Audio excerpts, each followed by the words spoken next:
good. Yeah. At this point in, I guess you could call it training camp still, how do you feel just about your overall progress, with the regular season opener nearing? I feel good about how far we've come, I guess weeks,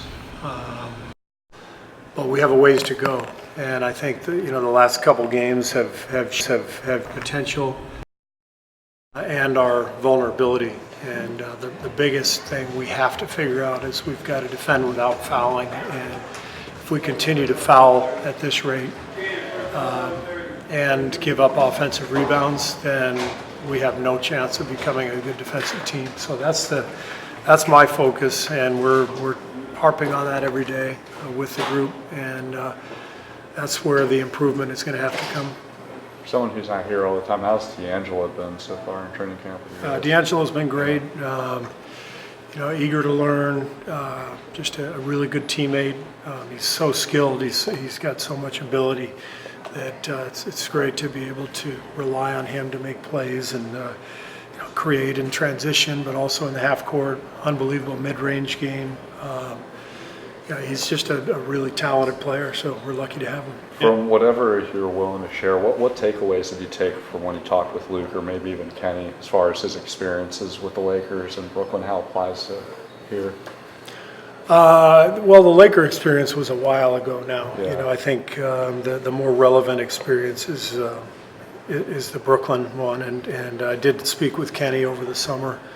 We kind of compared notes after the trade, and Kenny loved coaching D'Angelo, and he became an all-star under Kenny. I think it's always helpful to get to be able to coach a guy after the initial shock of being in the NBA happens, and once a player gets accustomed to the game and figures out how to become a pro, how to work, it's a lot easier to coach him. And so I think D'Angelo has really become a pro and become a great player in this league, and we're getting him at the right time. I think he's 24, and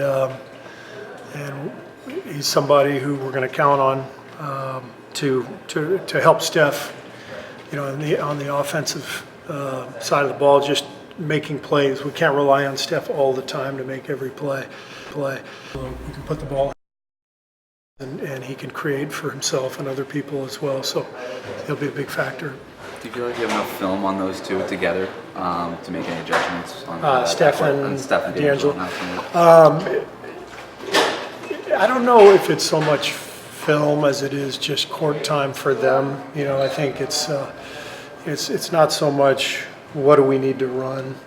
It's just those guys getting used to one another's tendencies, and that'll happen quickly because they're both really smart basketball players. D'Angelo's an amazing passer, and so if you're a great passer and you're playing with Steph, the game's going to come pretty quickly.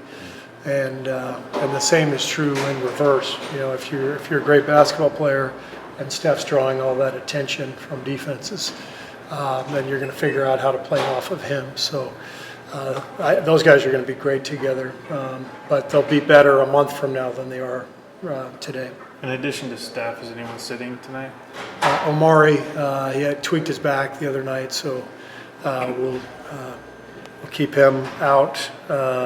And then the usual, Alec, Loon, and Willie are not ready to play, but they all practiced in shoot-around and did a little more than they've been doing before, so starting to ramp it up. Steve, now that you're almost through camp, how difficult has it been to prepare for the season without Willie or Karan? It's been tough, and I think one of the reasons we're fouling too much is that we're outmatched physically a lot of the time. The Lakers really pose a threat size-wise, even without AD. The other night, you got Dwight Howard down there, and we're missing our two biggest players. So we need both of them, and they'll be back soon.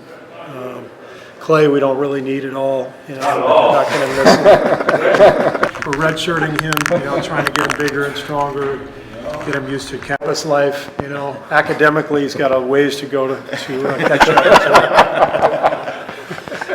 It's great comedic timing. Thank you.